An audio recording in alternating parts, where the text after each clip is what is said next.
Olá, bem-vindos ao Innovation for the Future Game World Builder Interview. Hoje com o Joel. Joel, grato por teres aceito o convite para conversarmos os dois sobre um tema que te toca muito, toca-nos a todos nós, mas tu tens particularmente dedicado um bom tempo nestes últimos anos dedicados a este tema, da água e do ativismo para a água.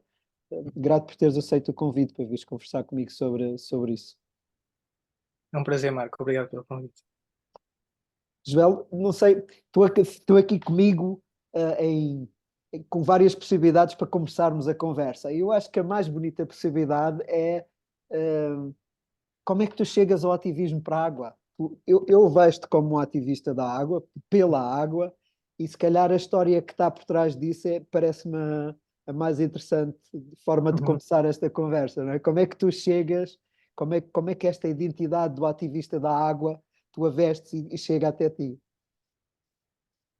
Pois é, eu adoro a tua pergunta. Eu acho que é uma pergunta muito boa porque me faz lembrar hum, de um momento muito particular, que é o momento em que eu chego ao Alentejo.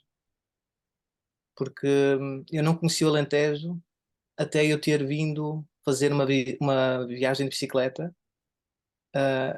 com o objetivo específico também de visitar Tamera, que eu tinha descoberto na internet uns meses antes.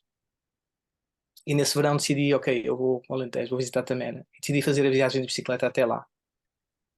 E no dia em que eu faço o trilho, o último bocado da viagem, um, eu faço muitos quilómetros, faço 50 quilómetros ou algo assim, para chegar a Tamera nesse dia. Era um dia de setembro, era um, início de setembro, e estava muito calor, muito calor, muito calor.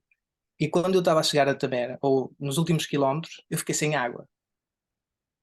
E aquilo que acontece é, eu estava a suar completamente e, e tento andar à procura de alguém que me pudesse dar água, não é?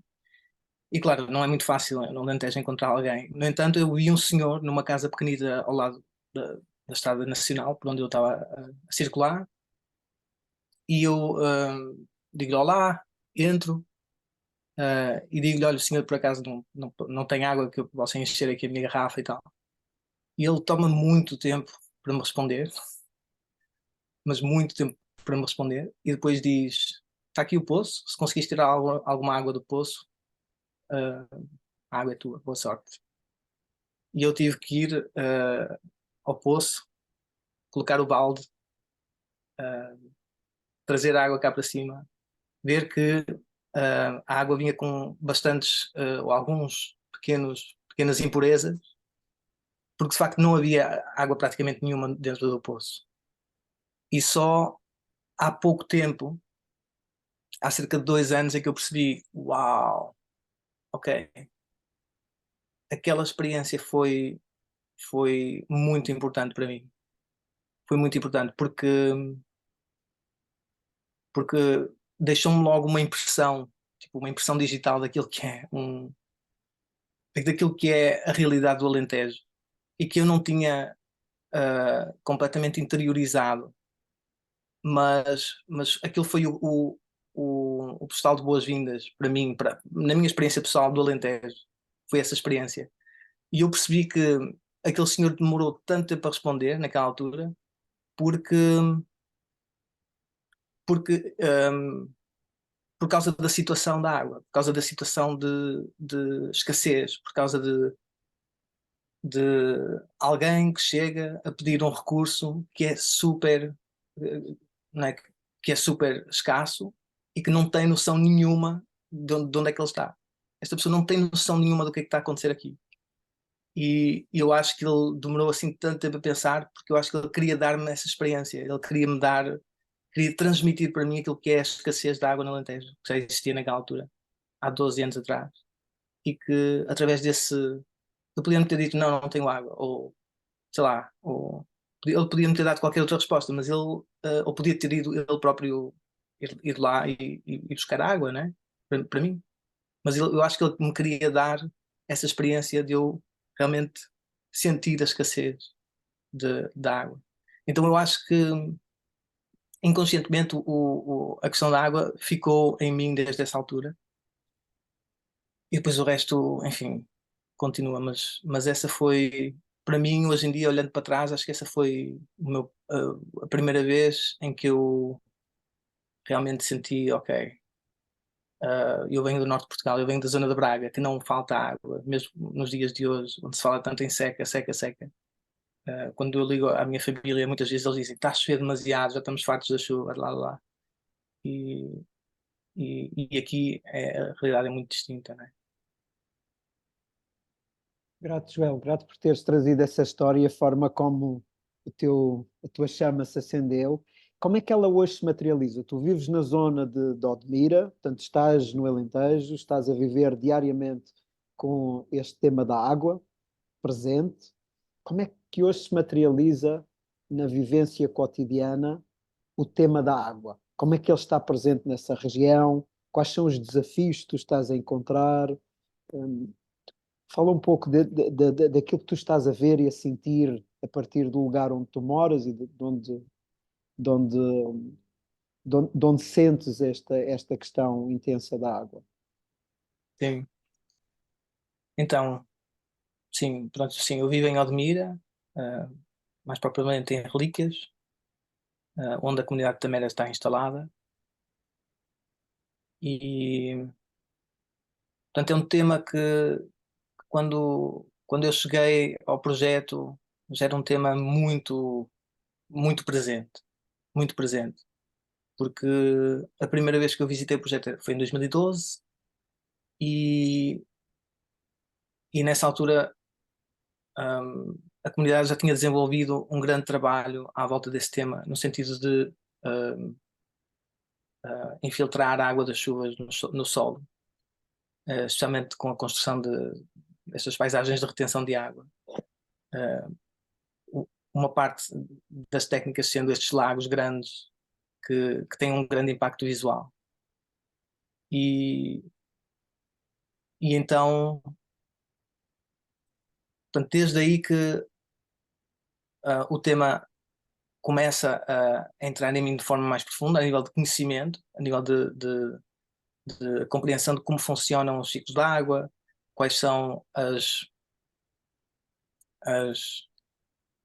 aquilo que está a acontecer sistematicamente em quase todas as zonas do planeta, faz com que a água não consiga filtrar-se nos solos, o que faz com que o ciclo da água seja interrompido, não é? O que tem uma consequência direta naquilo que são os padrões de precipitação. Portanto, eu fui começando a aprender tudo isso de forma mais profunda, desde que depois comecei a viver no projeto, uns anos depois, especialmente. E, e então foi realmente aí, a partir de 2016, 2017, que comecei a ter uma noção mais concreta daquilo que é não só o conhecimento e a compreensão de Tamera em relação a este tema, né? Mas também de Tamera e de muitas pessoas no mundo, que não é uma visão muito convencional, porque, porque é uma visão que trabalha num novo paradigma, onde em vez de sistemas centralizados como grandes barragens, nós falamos em sistemas descentralizados de pequenas retenções, de várias formas, e de reflorestação, etc. Mas portanto, eu comecei a perceber que uh, existiam no território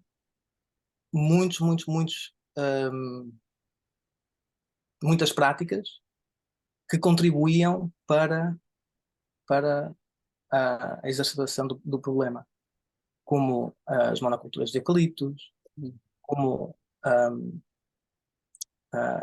as estufas no litoral, dentro do Parque Natural da Costa Vicentina, né, na costa. E então, também muitas das práticas agrícolas que são, por exemplo, para a prevenção de fogos, onde os agricultores são obrigados a limpar os seus terrenos, e deixarem os solos expostos à luz do sol. Portanto, toda uma série de práticas que não ajudam, ou seja, o que fazem com que no final do dia a escassez de água vá cada vez aumentando. Portanto, também depois há a questão também da barragem de Santa Clara, que está abaixo do nível mínimo já há bastante tempo, há cerca de 2 anos, ou talvez até mais. E portanto, claro, e essa água é bombeada para as estufas no litoral, deixando muitas vezes os agricultores, os pequenos agricultores sem acesso à água para se manterem, para manterem o seu gado ou para as suas culturas. Portanto, todo um sistema e todo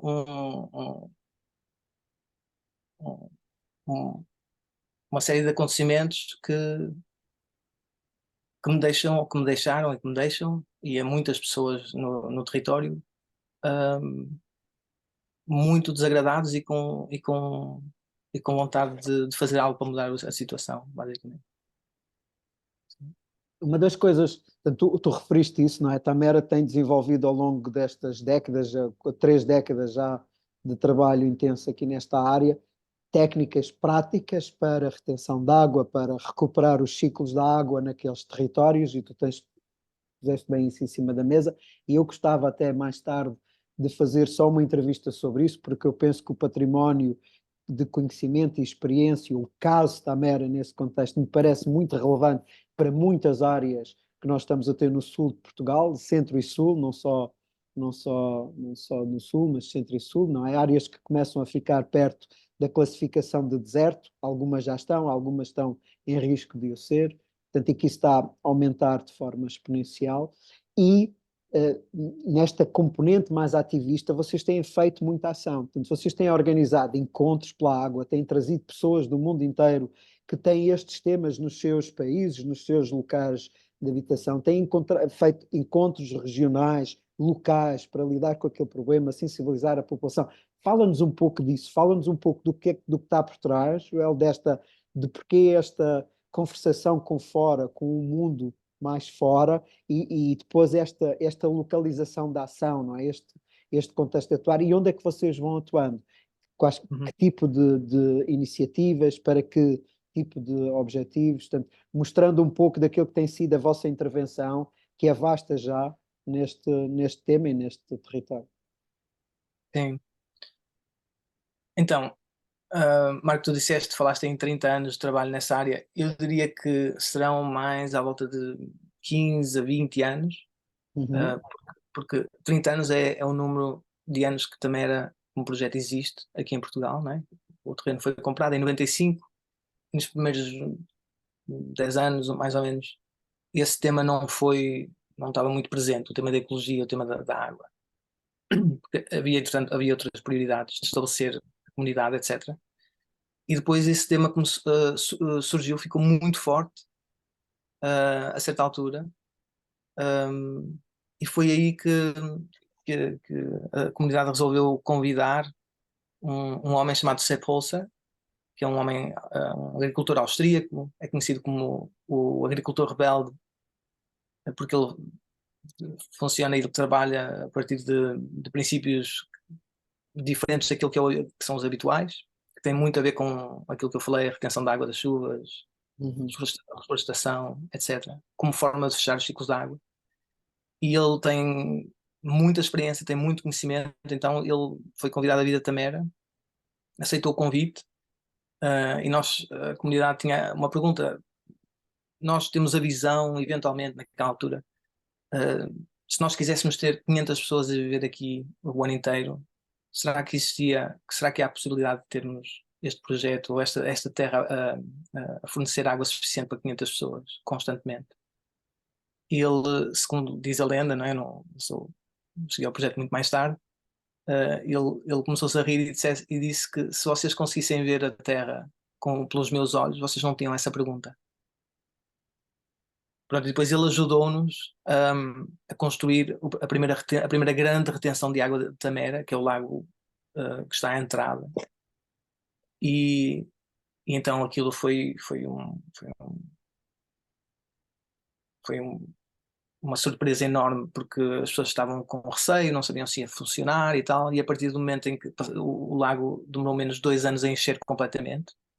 É um lago que tem no local mais profundo 13 metros e que depois tem diferentes profundidades para fazer com que hajam diferentes temperaturas para que a água circule. Portanto, é tudo feito de uma forma muito intencional. E o que é facto é que a construção desse lago abriu as mentes das pessoas e dos especialistas de Tamera que já trabalhavam de alguma maneira em ecologia para começar a fazer um trabalho muito na mesma linha. E portanto esse lago foi construído em 97, depois até 2011 foram construídos muitos outros lagos e muita outra infraestrutura de retenção de água em Tamera, muito trabalho de reflorestação também, o que tem um impacto substancial naquilo que são os ciclos completos da água. E portanto isso foi aquilo que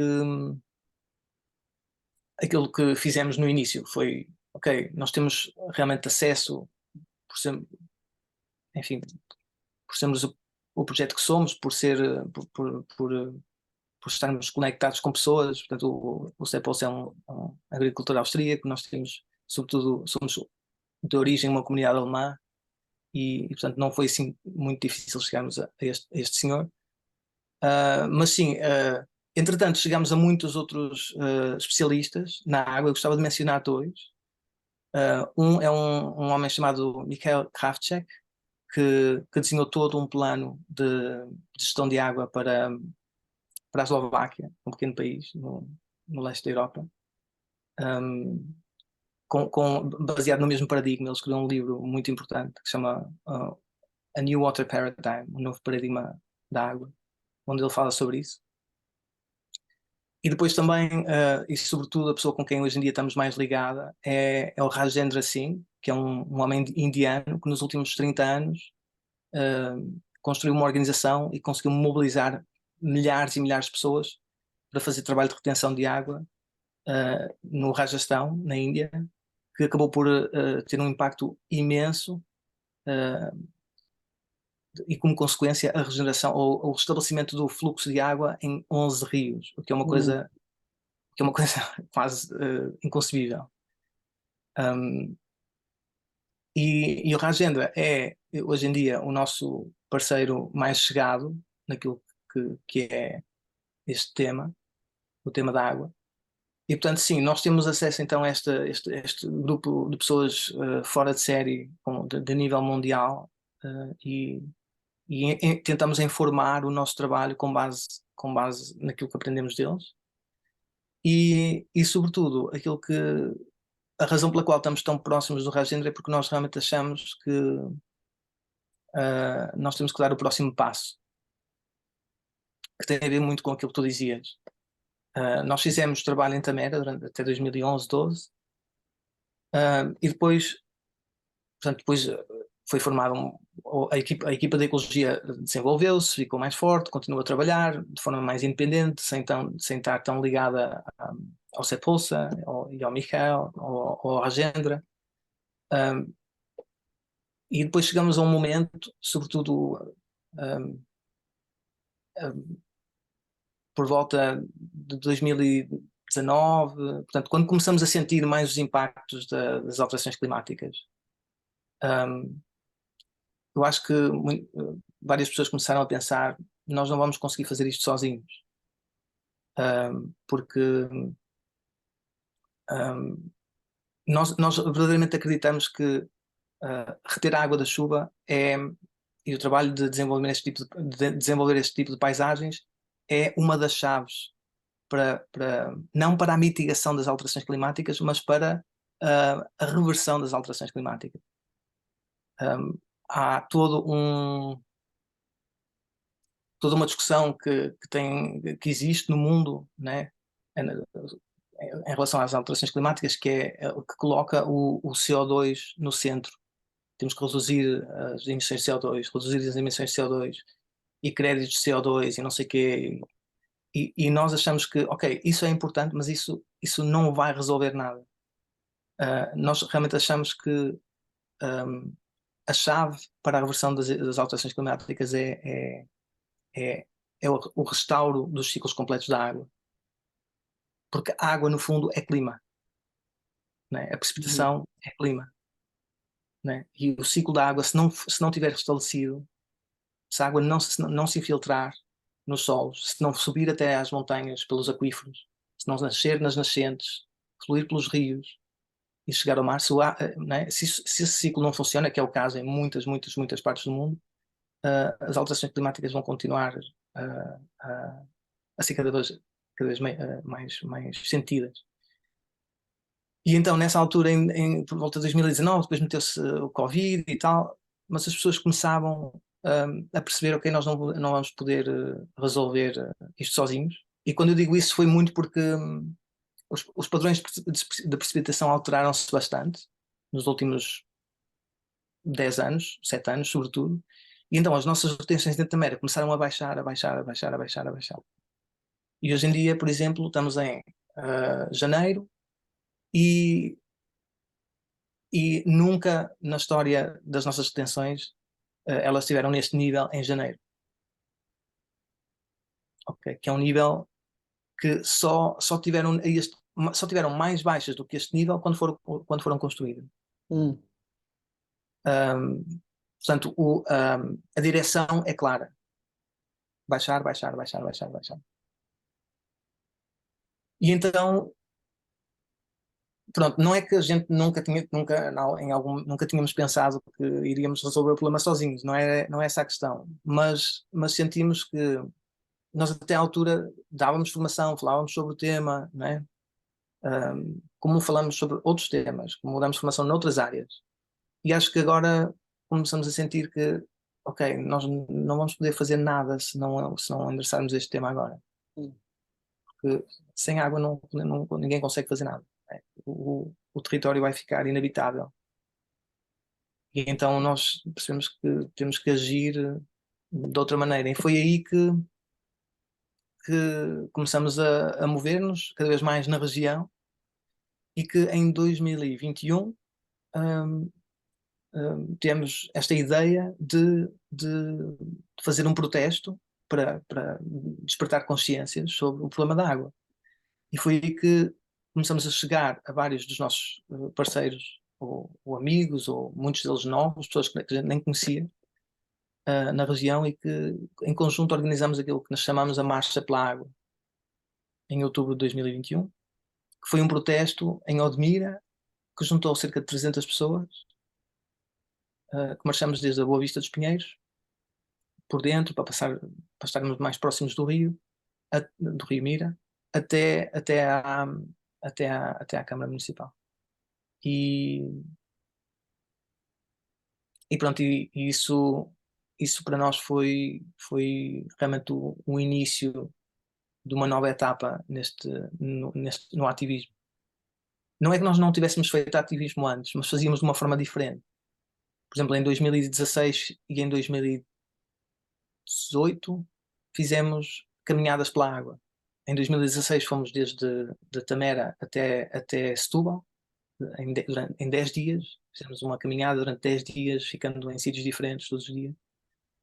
E em 2018 fizemos de Tamera até às Furnas, até Mil Fontes, pelo Rio Mira. Portanto, o primeiro, em 2016, foi pelo Rio Sado, e em 2018 foi pelo Rio Mira. Porque Tamera está justamente... Aliás, porque Tamera já pertence à bacia hidrográfica do Sado, mas está muito, muito próximo, ou seja, há uma parte da Tamera que faz fronteira com a bacia hidrográfica do Rio Mira, mas não está desse lado, está ainda do lado do Sado. E então nós fizemos estas duas caminhadas nos dois sentidos. Mas realmente foi a partir de 2021, com a Marcha pela Água, que nós começamos a ter uma influência ou a trabalhar de forma mais direta com a região. E desde aí que a quantidade de pessoas com quem nós trabalhamos com estes temas e com outros temas expandiu-se bastante. Dá-me só um momento.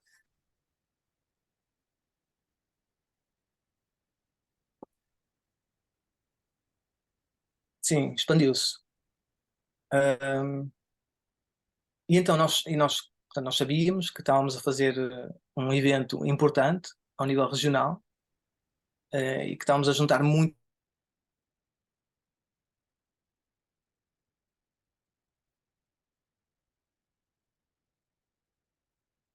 gente muito importante. Peço desculpa, tenho aqui um telemóvel a tocar.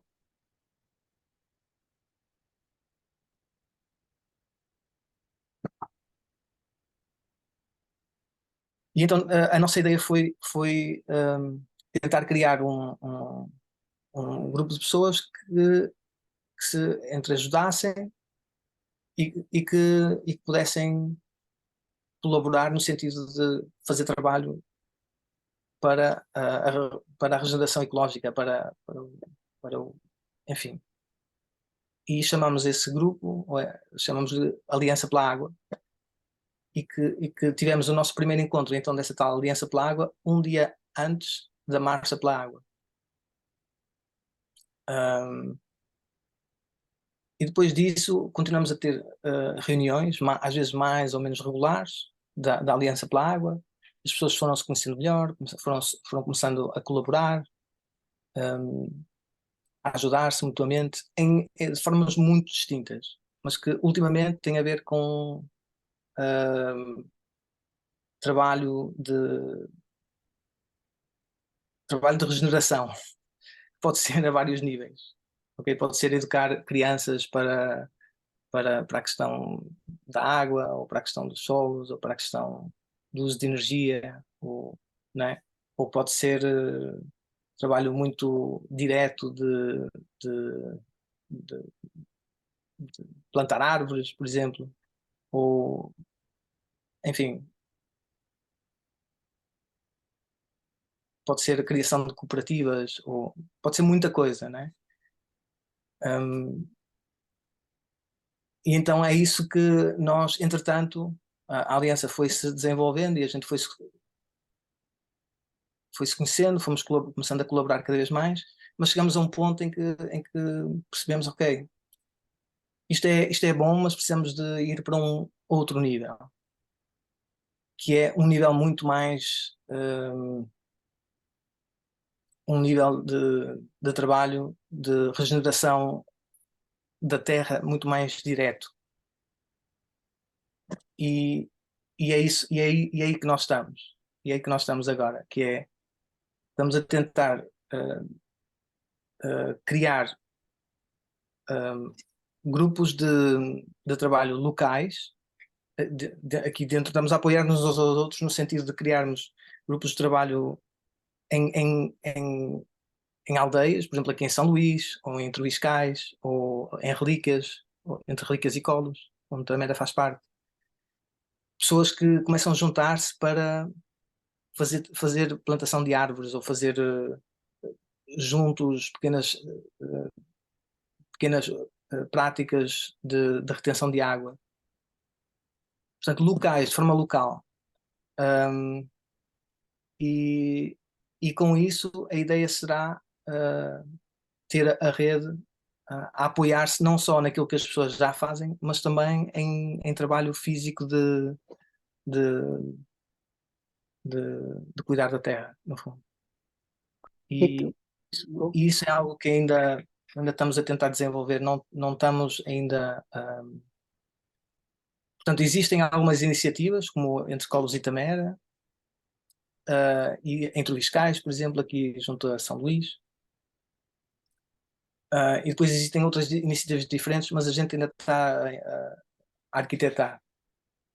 Portanto, a grande visão, o grande tema é a recuperação dos ciclos de água localmente, em cada contexto, em cada bacia, e Uhum. esse é o grande investimento, não é? Portanto, e toda a mensagem do ativismo vem, por um lado, para pôr em cima da mesa o tema da água, porque em muitos sítios ele está de facto esquecido, não é? Porque quando a gente começa a ver que a monocultura prolifera e não diminui, não é? E ela é intensiva no uso de água num sítio que não tem água, alguma coisa não está a funcionar naquele sistema, alguma coisa naquela cadeia de decisão não está a ser bem pensada porque os dados são contraditórios, não é? A informação, a ação é contraditória com a informação existente. Portanto, há de Uhum. facto uma ideia de pôr em cima da mesa que este é um grande tema, que é um tema que precisa ser cuidado, não é de agora, mas precisa ser cuidado. E uma segunda dimensão, ajudar as pessoas a mudar esse mindset para que, em vez de se pensar que a solução vai vir de uma base tecnológica, ou de uma grande barragem, ou de um transvaso, ou de outra porcaria qualquer que se falta, mas já se fala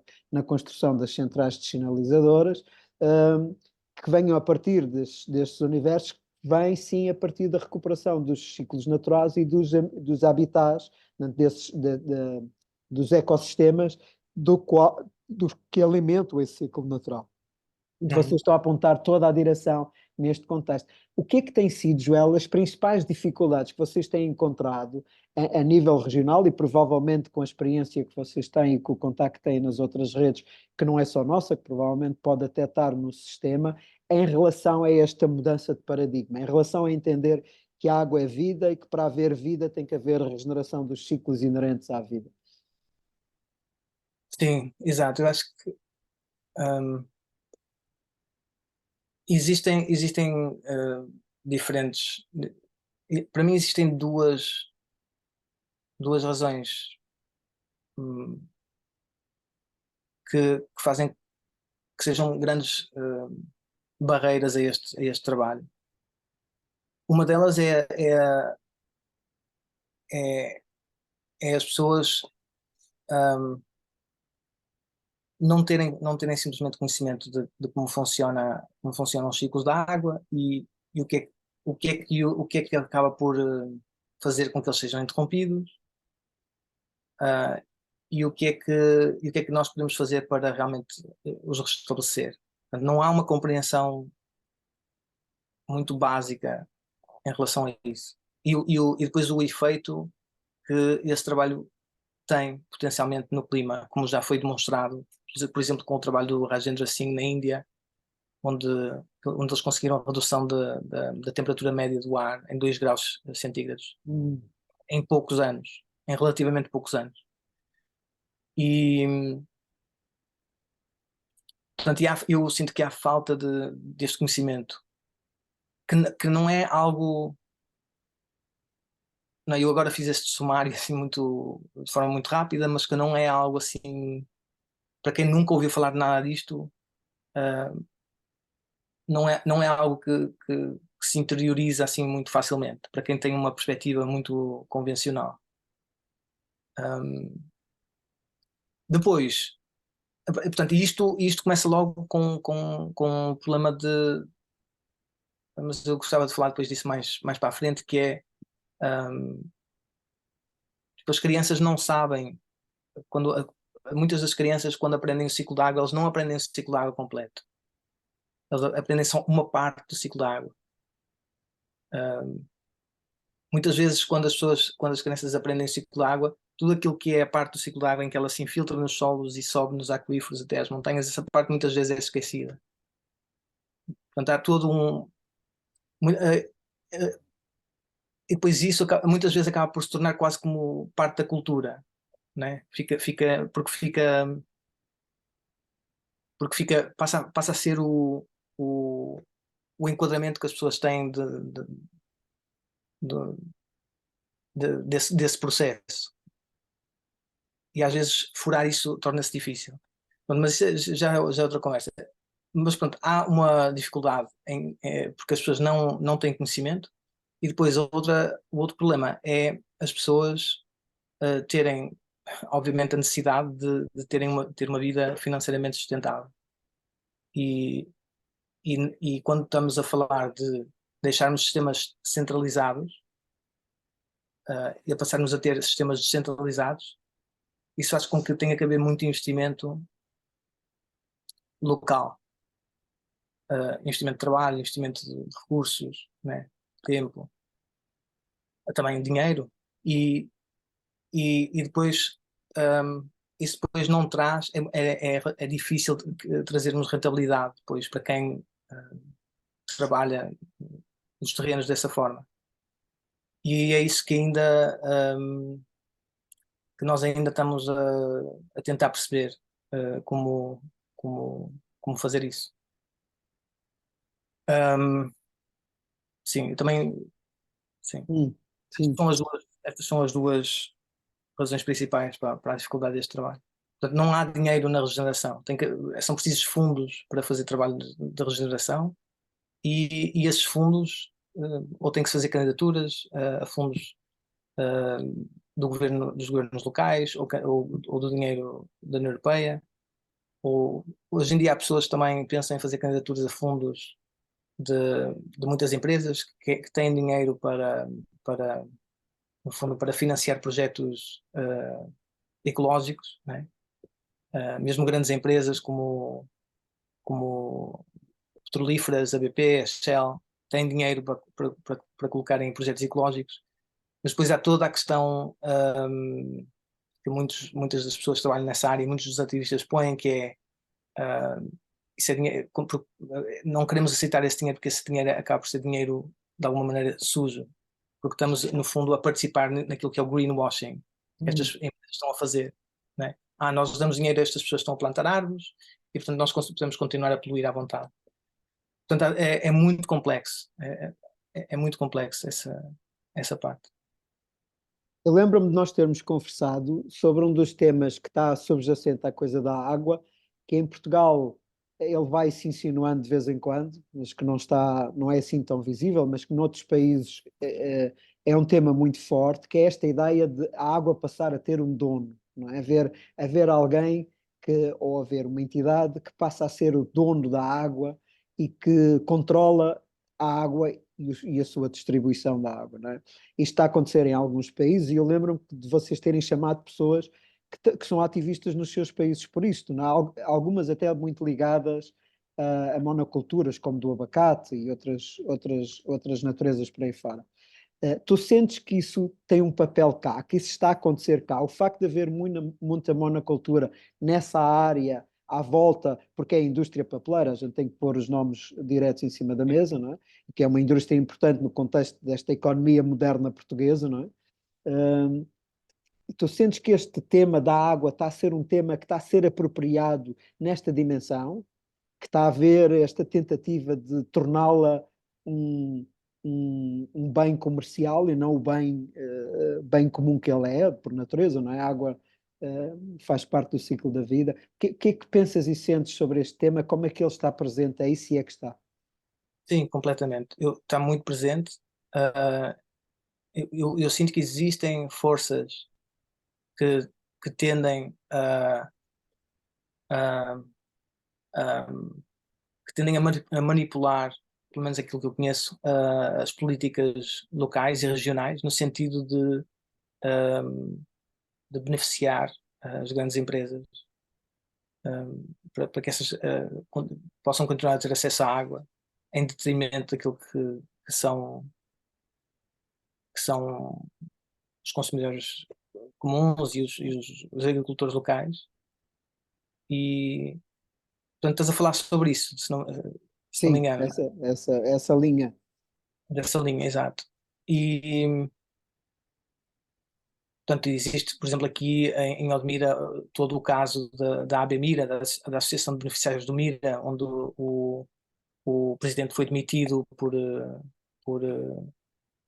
por ter, enfim, ligações muito questionadas com a indústria, e Hum. foi colocado um outro executivo que depois, sim, eles vieram de alguma maneira com uma cara nova, mas que continuaram a ter políticas muito parecidas.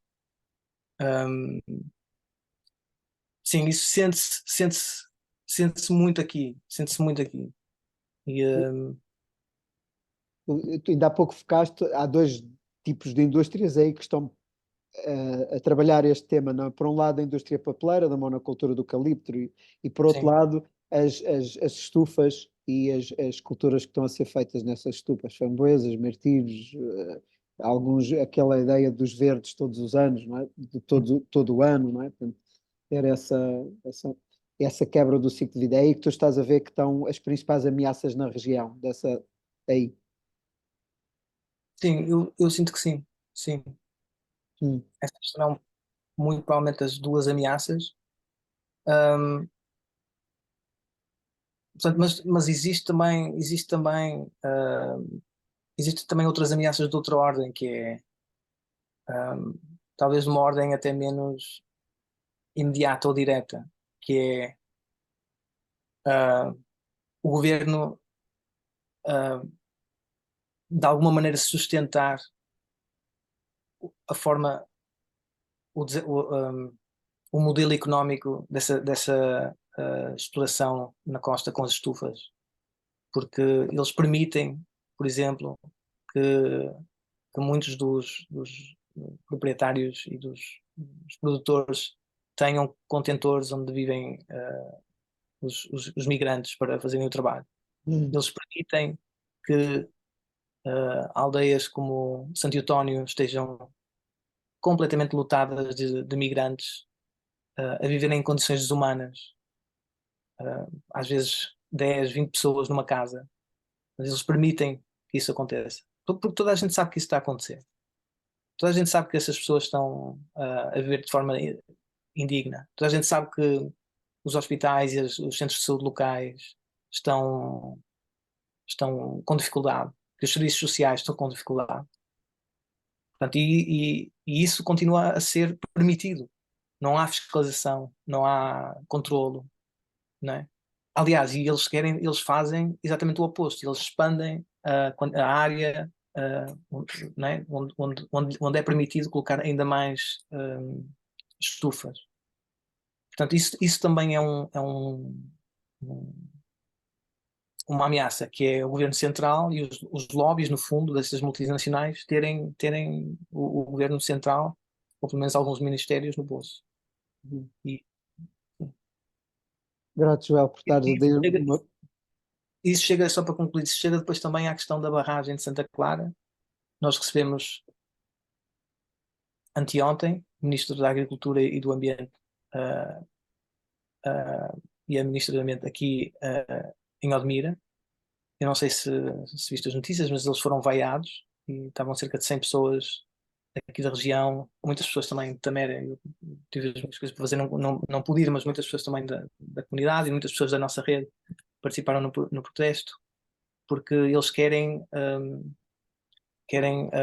baixar ainda mais a cota mínima para a extração da água da barragem de Santa Clara, que já está há muito tempo abaixo daquilo que é o, o, daquilo que é estipulado, que é o nível mínimo da barragem, ou de uma barragem em geral, enfim. Isso são forças que também estão presentes no território, sim. Grato por tornares visível aquilo que tu estás a ver e que estás a viver e que sentes como ameaças e também ao mesmo tempo oportunidades que estão em cima da mesa em relação a este tema. Eu caracterizaria a situação desta maneira. Portanto, eu gostei muito da forma como tu introduziste o tema e explicaste o tema, não é? Esta coisa de Tamera estabelece, no início está muito focada sobre o estabelecimento, a água não foi um tema, às tantas percebe que a água é um tema, começa a resolver, a fazer a sua parte e a ver como é que pode garantir que o seu ecossistema começa a funcionar e a recuperar. Nesse caminho, à medida que vai fazendo isso, não só aprende a fazer, como percebe que é preciso mais, tem que envolver os outros players à volta, e quando começa a olhar para o à volta, começa a ver as dificuldades e as diferentes tensões, né? As formas de pensar diferentes, a falta de informação, os problemas que tu foste referindo aqui de diferentes maneiras, e então aí vem com esta dimensão ativista, dizer, ok, isto é um tema que transcende Tamera, inclui Tamera, mas transcende, é um tema que precisa trazer esta dimensão da região para cima da mesa e pensar em torno das bacias e da região, e portanto o ativismo vem servir essa componente de informar, de denunciar o que não está ok e de juntar as pessoas para, como tu dizias, a gente neste momento está mais a fazer trabalho da regeneração, portanto começar a juntar as pessoas para criar de facto as alternativas e as soluções que estão em cima da mesa.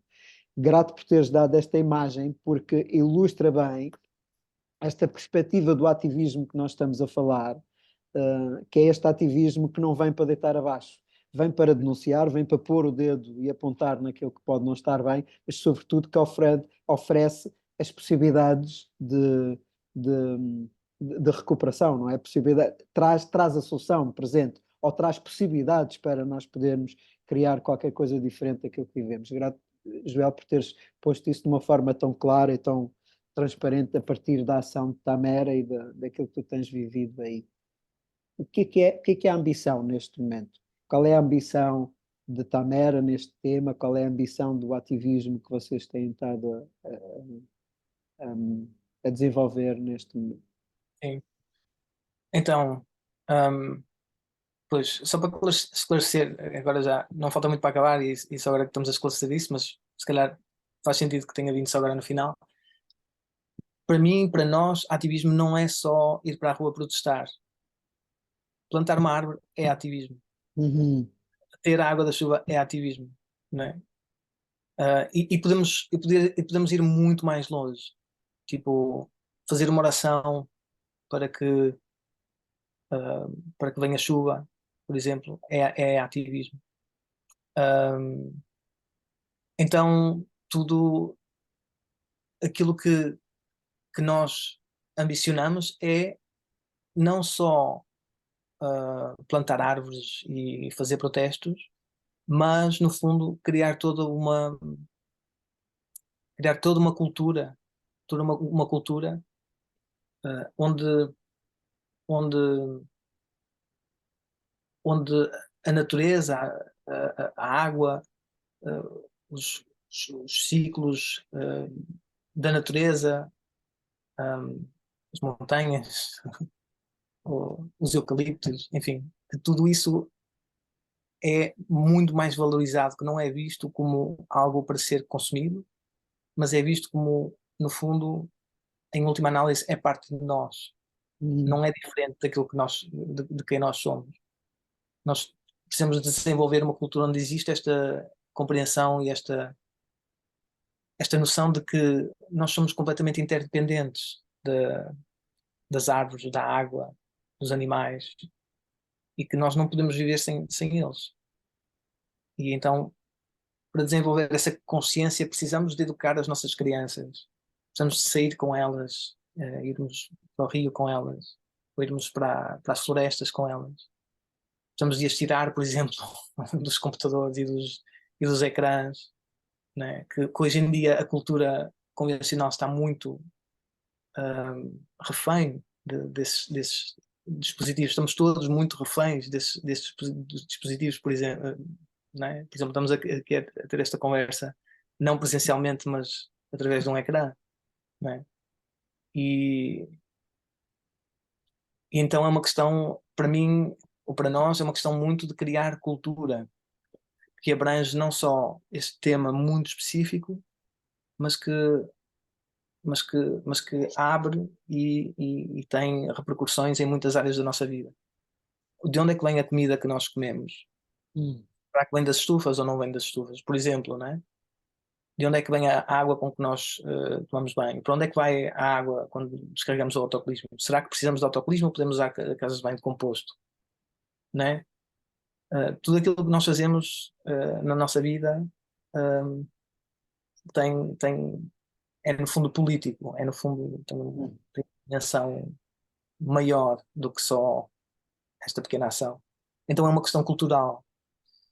Isto é a resposta assim mais filosófica. E depois eu tenho outra resposta que é nós temos então a ambição de, de juntar, e começamos já há alguns meses atrás, a juntar os nossos vizinhos, os vizinhos de Tamera, na direção de Colos,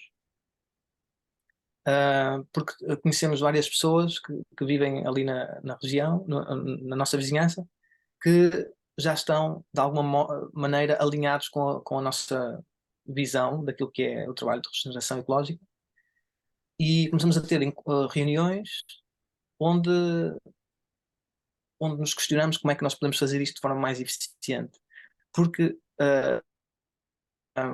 nós pretendemos não só regenerar os nossos próprios terrenos, mas queremos também despertar consciências para pessoas que vivem ao nosso lado, que são nossas vizinhas, e tentar, de alguma maneira,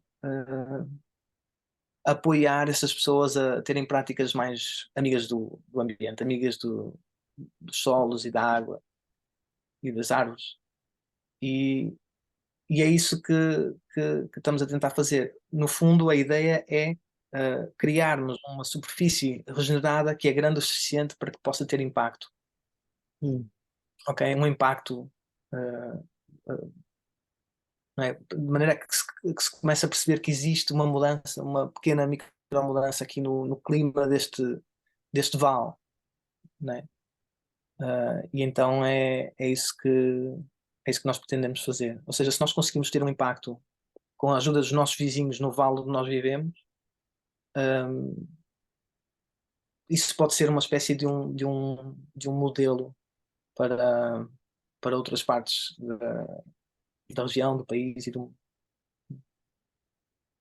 Grato, Joel. Grato por teres trazido aquilo que é a tua experiência, como tu chegaste aqui e o que tem sido o trabalho de Tamera neste contexto da água e do ativismo para a água, da importância da água como um dos elementos centrais do tempo presente. Sem ela, dificilmente vamos conseguir lidar com o que temos a lidar, não é? Grato por isso, grato pelo vosso trabalho e por tu teres vindo a trazer esse trabalho aqui. Obrigado, Marco, pelas perguntas e pela forma como foste sumariano. Obrigado pelo convite.